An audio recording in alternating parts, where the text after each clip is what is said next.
বেলজিয়ামের লিয়াজ শহরে সম্প্রতি অনুষ্ঠিত হল বেলগো কালচারাল অ্যাসোসিয়েশনের বৈশাখী উৎসব ১৪৩২।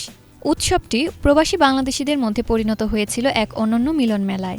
এতে বাড়তি আনন্দ যোগ করে দেশীয় তারকাদের উপস্থিতি। দেশীয় তারকাদের মধ্যে উপস্থিত ছিলেন চিত্রনায়িকা তানহা তাসনিয়া, অভিনেত্রী স্বর্ণলতা দেবনাথ, কণ্ঠশিল্পী সানিয়া সুলতানা লিজা, সাগর বাউল, আয়শা মৌসুমী ও মিউজিশিয়ান মিঠু চৌধুরী, রাজীব আহমেদ, সেলিমুজ্জামান। অভিনেত্রী স্বর্ণলতা বলেন, এই আয়োজনে আসার পর মনে হয়েছে বেলজিয়ামের বুকে ছোট্ট একটা বাংলাদেশ। বিদেশের মাটিতে দেশের মানুষের সঙ্গে আনন্দ ভাগাভাগি করার মতো আনন্দের বিষয় আর হতে পারে না।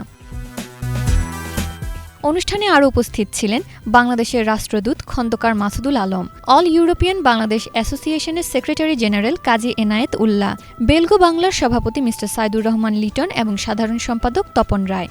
আমরা বাংলা অনুষ্ঠান দেখবো, অনেক ভালো, অনেক গান, সবকিছু ভালো, ড্যান্সও গুড।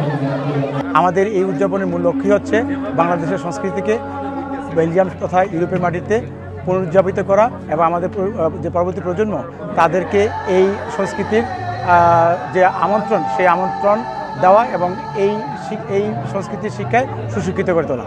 গরম উপেক্ষা করে আজকে আমাদের অনুষ্ঠানে বাংলাদেশি সব ভাই বোনের উপস্থিতিতে আমরা অনেক খুশি।